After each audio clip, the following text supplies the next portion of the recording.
Hai guys, Janice here and welcome back to my channel.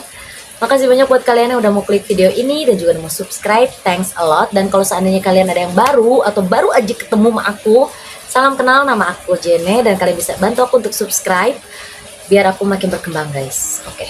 Di video aku kali ini kita masih akan tetap membahas Mesir guys ya. Aku udah siapin bahannya. Di kertas. Nulis guys, nulis. Jadi di video aku kali ini aku akan ngebahas tentang tradisi-tradisi yang sering dilakukan oleh masyarakat Mesir kuno. Masih tentang Mesir kuno guys. Nah, dan sebenarnya tradisi ini tuh ada beberapa ya, bukan beberapa aja sih, lumayan banyak. Tapi aku kayak nge-split dan aku berpikir kayak udah yang dimasukin ke video panjang nih 5, sementara yang lainnya mungkin aku bikin short gitu. Ntar kalian cek aja ya. Dan kalau seandainya kalian pengen tahu video-video sebelumnya aku membahas tentang Mesir, kalian juga bisa lihat aja di daftar list yang ada di channel aku. Jadi apa aja tradisi Mesir yang dilakukan? Ini dia videonya, time to tell the story. Yang pertama kita ada akhirat, atau juga biasa disebut tradisi pembukaan mulut. Dengar kata akhirat, kita pasti tahu bahwa hal ini mungkin berhubungan dengan kematian atau kehidupan setelah kematian. Sama halnya dengan orang-orang Mesir kuno guys, mereka sangat percaya tentang kehidupan setelah kematian. Orang Mesir percaya bahwa kehidupan setelah kematian atau akhirat itu sangatlah rumit, hingga mereka melakukan ritual-ritual rumit kepada jenazah dari orang-orang yang telah meninggal, agar jiwa dari orang yang meninggal ini bisa mencapai akhirat guys. Wow. Ritual yang dilakukan itu melibatkan seperti ritual penghidupan kembali mumi secara simbolis guys. Jadi secara berkala mumi akan dikeluarkan dari makamnya dan kemudian dilakukan pemotongan perban di daerah yang seharusnya menjadi tempat mulut mumi tersebut. Hal ini bertujuan agar mumi dapat bernafas, makan, juga berbicara guys. Tapi hanya simbolis ya. Dalam ritual ini juga sebenarnya memiliki 75 syarat atau 75 langkah, dan itu tuh nggak bisa di skip satupun guys. Wow, 75 langkah cuma buat ngebuka perban yang ada di mulut. Dan ritual ini tuh sudah dilakukan sejak kerajaan lama sampai dengan akhir zaman Romawi. Nah, itu ritual yang pertama. Kita next ya. Yang kedua, kita ada Shabtis guys. Shabtis atau Ushebti dalam bahasa Mesir itu berarti kah yang menjawab. Shabtis sendiri sebenarnya sering digunakan untuk menamai patung-patung kecil yang menyerupai atau berbentuk dewa-dewi Mesir ataupun binatang-binatang.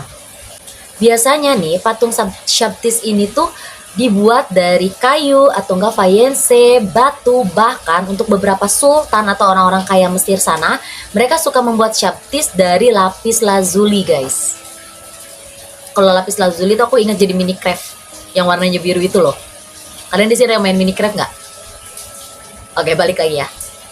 Nah, setelah Shabtis dibuat, biasanya nih Shabtis itu disimpan. Pertama, simpan di dalam makam atau disembunyikan di makam. Kemudian juga bisa dimasukkan ke dalam linen mumi, jadi disatukan, dikubur dengan muminya, tapi disembunyiin guys. Atau mungkin bisa aja Shabtis ini hanya disimpan di dalam rumah. Dalam masyarakat Mesir kuno, Shabtis ini diyakini dapat melakukan pekerjaan bagi orang-orang yang memiliki Shabtis di akhirat nanti. Jadi kalau misalnya ada mumi yang meninggal, dia tuh dikasihin Shabtis kan. Nah, jadi ntar tuh di sana Shabtis itu akan melakukan pekerjaan yang seharusnya dilakukan oleh arwah ini. Itu kalau seandainya ditaruh di makam atau enggak di muminya. Nah, kalau misalnya Shabtis ini pemiliknya itu masih hidup, biasanya Shabtis dipercaya akan melindungi sang pemilik dari hal-hal buruk. Ya entahlah, pokoknya kalau kata kita mungkin semacam jimat kali ya kalau bagi kita. Nah, itu dia Shabtis guys. Kita next langsung. Yang ketiga kita ada kohl guys, kohl. Atau juga bisa disebut dengan kajal atau kajol. Kohl sendiri adalah kosmetik mata kuno. Ya zaman sekarang itu disebutnya eyeliner. Zaman sekarang eyeliner, tapi kalau dulu di Mesir mereka tuh nyebutnya tuh kohl, kalau nggak kajal atau mungkin kajol. Pokoknya daerah Timur Tengah nyebutnya antara tiga itu. Pada zaman dulu kohl ini dibuat dari batu stibnite yang dihaluskan guys. Jadi kayak mungkin batu yang berwarna dia dihaluskan gitu. Kohl ini sudah menjadi tradisi yang sudah ada sejak tahun 3100 sebelum Masehi, atau lebih tepatnya itu adalah pada era Naganda III, guys. Kohel tuh udah ada 3000 tahun sebelum Masehi, berarti mungkin sekitar 5000 sampai 6000 tahun yang lalu. Orang Mesir percaya bahwa setiap orang yang menggunakan riasan mata ini atau kohel ini, mereka akan dilindungi oleh Dewa Horus dan juga Dewa Ra. Setiap orang yang pakai eyeliner ini, guys. Dan kalian tahu apa? Satu fakta menarik tentang kohel, ternyata kohel ini merupakan kosmetik pertama yang ada di dunia. Bukan blush, bukan lipstick, bukan dempul, eyeliner, kohel. Kosmetik pertama di dunia. Kita next, guys, biar cepet. Yang keempat, kita ada mumi hewan atau mumifikasi hewan. Hewan di mumi, tau lah ya kalau aku udah ngomong kayak gitu. Pada zaman dahulu kala, asik, pada zaman Mesir kuno, guys, ternyata itu emang bukan hanya manusia aja yang dimumifikasi, tapi hewan juga, gitu loh. Di mumi hewannya. Nah, biasanya hewan-hewan yang di bumi ini adalah hewan-hewan yang memiliki majikan, atau mungkin ibarat kata kalau aku orang Mesir kuno dan aku punya hewan peliharaan, aku ngemumiin hewan itu saat hewan itu mati gitu. Ya memang mati gitu, bukan ya kalau nggak meninggal lah gitu, tutup usia gitu lebih sopannya. Maksudnya aku pecinta hewan juga, guys, kalau ngomong mati gitu kayaknya kejam banget gitu loh akunya. Dan juga selain untuk hewan peliharaan, maka hewan hasil ritual penyembelihan. Nah, jadi dua kategori itu biasanya hewan dengan dua kategori itu akan dimumifikasi, guys, pada saat mereka tutup usia. Selain untuk mengawetkan hewan kesayangan, sebenarnya mumifikasi hewan ini juga dilakukan untuk memberikan persembahan kepada dewa-dewi yang ada di Mesir sana. Aku ngerti sih kalau misalnya orang kaya yang punya hewan dan dia pengen memumifikasikan, mungkin dia ingin benar-benar hewannya itu dimakamkan secara layak sesuai dengan tradisi yang ada gitu kan. Tapi ternyata mumifikasi hewan juga bukan hanya untuk itu, tapi juga untuk persembahan kepada dewa-dewi yang ada di Mesir kuno. Dan setiap dewa-dewi ini memiliki kriteria atau syarat tertentu untuk hewan yang harus dipersembahkan. Misalnya nih kayak Anubis. Biasanya Anubis ini hewan yang dipersembahkan untuk Anubis adalah serigala. Nah, kalau misalnya hewan kan rata-rata dewa-dewi Mesir itu emang pada dasarnya separuh hewan kan. Nah, biasanya mengikuti gitu loh. Misalnya kayak kemarin aku yang buaya itu siapa ya namanya, aku lupa. Pokoknya ada di video dewa-dewi Mesir ada yang buaya. Nah, mungkin itu juga yang dimumifikasi untuk persembahan ke dewa di Sungai Nil, itu juga buaya gitu loh, guys. Nah, dan selain itu juga sebenarnya mumifikasi hewan ini juga dipercayai bahwa ketika hewan peliharaan ini meninggal dan dimumifikasi, kemudian juga mungkin mendiang, majikannya juga kemudian meninggal, maka hewan ini akan melayani sang majikan di akhirat sana. Itu kepercayaan Mesir kuno zaman dulu, guys. Oke, kita next. Yang terakhir kita ada Damnatio Memoriae. Kalian nggak tahu ini aku udah shoot berapa kali untuk part ini, guys. Dalam masyarakat Mesir kuno, nama merupakan citra seseorang, di mana nama itu penting banget untuk orang tersebut. Dan gak bisa dianggap remeh, guys. Nama tuh ya nama adalah doa kan. Damnatio Memoriae sendiri adalah kutukan ingatan, di mana seseorang akan dihilangkan eksistensinya dari dunia ini.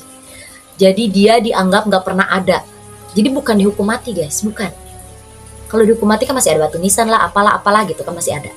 Tapi kutukan ingatan merupakan hukuman di mana orang tersebut benar-benar dianggap gak pernah lahir gitu loh di dunia ini. Dan caranya itu gimana? Salah satunya adalah perubahan nama. Itu sebabnya perubahan nama merupakan hal yang paling ingin dihindari oleh masyarakat Mesir kuno, karena itu dianggap lebih sadis dibandingkan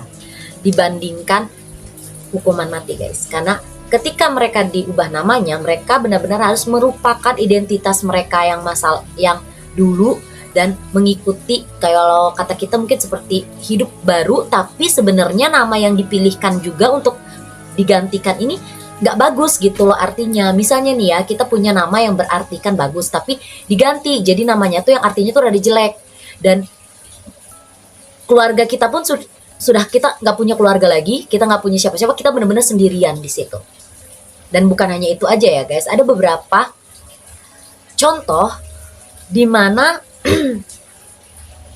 ada seorang pelaku pembunuhan Ramses III mendapatkan hukuman ini.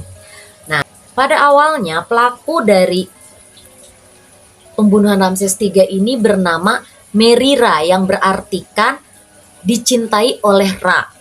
Namun ketika dia dihukum pakai hukuman damnatio memoriae ini, namanya diubah menjadi Masedura. Mesedura yang berarti dibenci oleh Ra.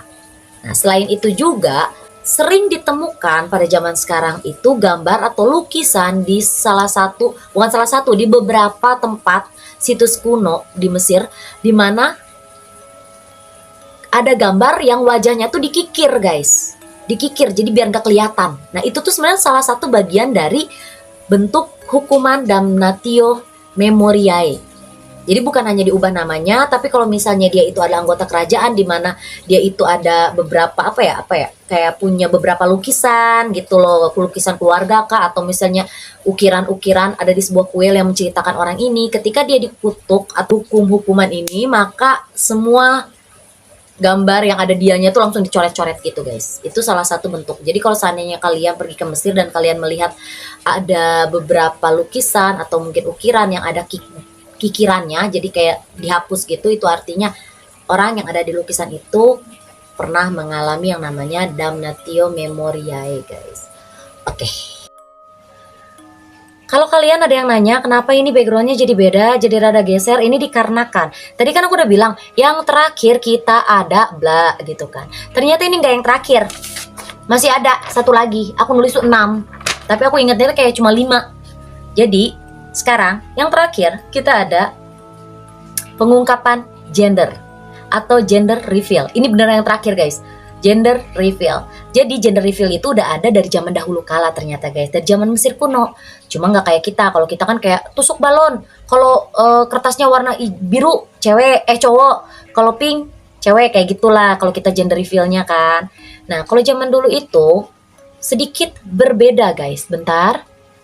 Sedikit berbeda dari, bukan sedikit sih, berbeda banget sebenarnya. Rada nggak konsen, berbeda banget dari yang biasa kita lakukan. Dimana menurut para ilmuwan yang meneliti Mesir yang lebih pintar dari aku, mereka bersepakat dan juga mengatakan bahwa Mesir memiliki cara yang sangat unik tapi akurat dalam menentukan gender bayi yang belum lahir. Kalau kita kan biasa pakai ultrasound kayak gitu kan, guys. Tapi mereka nggak, kan zaman dulu nggak mungkin ada ultrasound, belum. Nah, tapi mereka punya salah satu metode yang akurat dalam untuk menentukan gender bayi yang belum lahir. Untuk menentukan gender bayi yang belum lahir. Gimana caranya? Pertama, wanita yang sedang hamil akan disuruh pipis di sebuah wadah, di mana wadahnya itu ada jelai dan juga gandum, guys. Jadi itu jelai sama gandum dipipisin sama wanita hamilnya. Setelah udah dipipisin, wadah yang berisi jelai dan gandum ini akan dibawa ke Sungai Nil. Kemudian jelai dan gandumnya ini akan ditanam. Jadi bercocok tanam dia. Jadi dicocok tanam, dimasukin ke tanah yang subur ya, guys ya, bukan tanah gersang, tanah yang subur di dekat daerah Sungai Nil. Terus ditutup deh. Setelah beberapa minggu setelah ditanam, maka orang-orang akan datang kembali ke tempat mereka menanam biji-bijian ini. Nah, nanti dilihat deh yang tumbuh itu jelai atau gandum. Kalau seandainya jelai yang tumbuh, maka sudah dipastikan bahwa bayi yang ada dalam kandungan wanita tersebut adalah laki-laki. Tapi jika seandainya gandum yang tumbuh, maka bayinya berarti perempuan. Nah, itu cara Mesir kuno menentukan bayi yang dalam kandungan itu cewek atau cowok gitu loh. Cara ultrasonnya Mesir kuno tuh kayak gitu. Jelai gandum dipipisin, ditanam, terus dilihat deh yang tumbuh mana gitu. What? Tapi di situ tuh aku penasaran, sebenarnya siapa sih pencetus ini? Kayaknya itu bakalan orangnya pasti pinter banget deh kalau bisa kayak gitu. Dan aku bilang ya, guys, para ilmuwan tuh mengatakan bahwa ini tuh emang bener-bener akurat pada masanya. Bahkan kan kayak ultrasound aja ada kalanya dipikirnya cewek ternyata cowok gitu loh, dipikirnya cowok ternyata cewek, kan ada kalanya gitu kan. Tapi ini hanya dengan mipisin jelai sama gandum bisa ketahuan anaknya cewek apa cowok. Kalau kalian ada nggak yang lagi hamil terus berniat gitu, daripada ultrasound mungkin berapa, perasaan ultrasound sekarang gratis deh. Mungkin kalian pengen cobain metode ini, bisa tuh kalian kalian coba. Ntar kalian lihat deh, kalau emang kan di kita nggak ada sungai Nil kan, di Indonesia adanya sungai-sungai biasa. Kalau di aku tuh adanya Cikondang. Ya di sebelahnya aja, di sebelah sungai gitu. Yang penting tanahnya subur, terus lihat deh di situ. Mungkin bisa. Tapi iklimnya juga beda deh kayaknya guys. Tapi ya coba aja sih, kalau kalian pengen coba ntar komen di bawah bener apa enggak gitu loh. Pokoknya komen aja di bawah ya kalau emang kalian nyoba gitu, oke? Oke guys. Oke, udah ini sekarang, oke?